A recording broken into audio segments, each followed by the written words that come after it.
ગઢડા તાલુકાના સાળંગપડા ગામે આજે કેરી નદી ઉપર ભીમડાદ અને સાળંગપડા વચ્ચેનો જે કાચો માર્ગ છે તેમાં છેલ્લા 6 મહિનાથી ખૂબ નદીમાં પાણી આવી રહ્યું ત્યારે ગામના ખેડૂતોની જમીન તે વિસ્તારની અંદર 2000 વીઘા જેવી જમીન આવેલ છે ત્યારે ખેડૂતોને માલઢોર લઈ જવા હોય કે ખેતીવાડીની અંદર પોતાના ઓજારો લઈ જવા હોય, ટ્રેક્ટર સનેડા જેવું કોઈ બી વાહન ત્યાં જઈ શકતું નથી ત્યારે અમારી બોટાદ કલેક્ટરશ્રીને વિનંતી છે કે આ નદી ઉપર નાળું અથવા બેઠો પુલ બનાવવા માટે આ દરેક ખેડૂતો આજે સાળંગપડા ગામના ભેગા થયા છે ત્યારે એમને વિનંતી કરીએ છીએ કે જો આગામી 10 દિવસની અંદર તમારા કોઈ અધિકારી આ ગામની મુલાકાત લેવા નહીં આવે તો અમે આ જ ગામ દ્વારા ખૂબ મોટો કાર્યક્રમ આપીને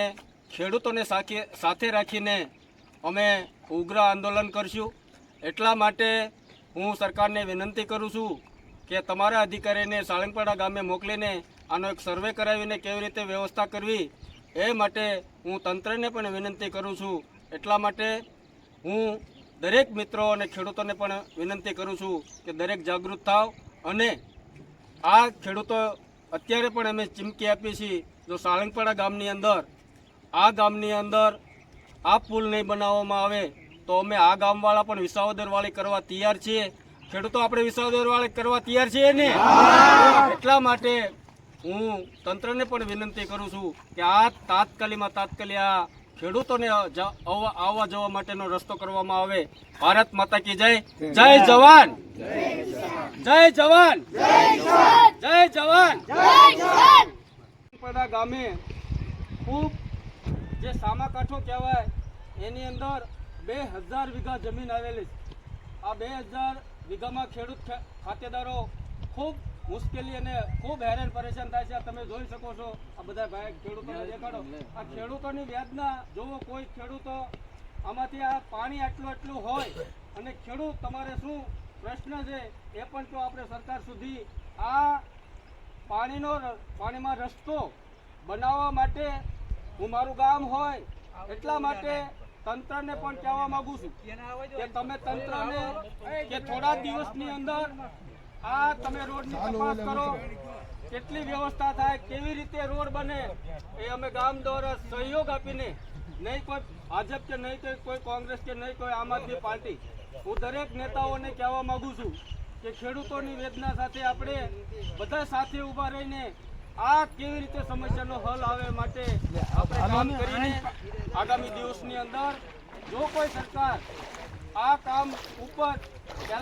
પહેલો તો પ્રશ્ન એનો એવો કરવો જોઈએ કે આનું નિરીક્ષણ કરીને જો આ નિરીક્ષણ કરીને કોઈ વૈકલ્પિક વ્યવસ્થા કરવામાં ન આવે તો અમારા નેતા ઈસુદાનભાઈ ગઢવી, ગોપાલભાઈ ઇટાલિયા અથવા રાજુભાઈ કરપડા આ જ ગામની મુલાકાત લઈને ખેડૂતોની વેદના સાંભળવા આવશે।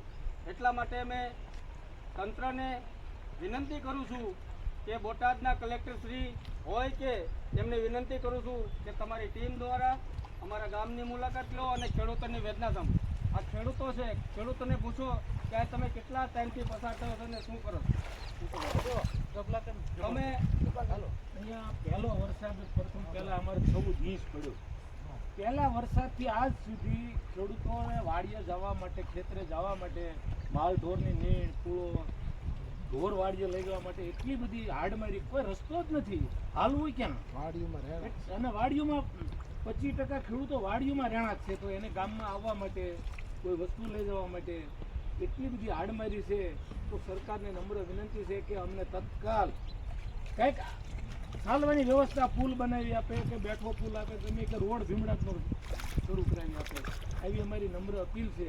કારણ કે કોણ સામું જોવે, ખેડૂતની વેદના કોણ જોવે, કોઈને તૈયાર જ નથી। બસ અહીંયા આવે, મિટિંગો કરે, બસ થઈ જાય છે તો કોઈ વસ્તુ થાય નહીં। જ્યારે ચૂંટણી હોય 5 જગ્યાઓ આવી અને ખરેખરા મોટા વાયદા કરે થઈ જાય, બધું કરી દઈએ, તમે જે કોઈ કરવા તૈયાર છીએ, પણ ચૂંટણી પતી ગઈ એટલે કોઈ પણ વ્યક્તિને ટાઈમ નથી, સમજી લો। તમે અહીંયા ને અમે અહીંયા ખેડૂતોની શું હાડમારી છે, શું દિશા છે, જુઓ તો ખરા। આ ખેડૂતો પાણીમાં જાય છે, પહેલા વરસાદે 14 દિવસ વરસાદ પડ્યો ત્યારથી આજ તારીખ લગીમાં એટલા પાણીમાં ખેડૂતો અને અમારા બાળકો વાડીમાં રહે છે, એના સ્કૂલે બાળકો ભણવા આવે અને કેટલી બધી તકલીફ પડે. કોઈ સાંભળવા વાળું નહીં. અંધેરી નગરીમાં ગંડુ રાજા કોણ પૂછે? કોઈનું કોઈ છે જ નહીં. ખેડૂતોની વેદના સાંભળવા વાળું. આ બાળકો નિશાળે કેમ 4 મહિનેથી આવે છે એ અમારું મન જાણે. દફતર માથે મૂકીને કઈડામાં પાણીમાં રોજ બાળકો નિશાળે આવે. 25% ખેડૂતો વાડીઓમાં રહે છે. હવે વાડીએથી ગામમાં બાળકોને ભણવા આવવા માટેની કેટલી તકલીફ પડે. આના માટે સરકારને અમારે નમ્ર વિનંતી છે કે કોઈને પણ કોઈ હલ લાવવા, તાત્કાલિક હલ લાવવા માટે.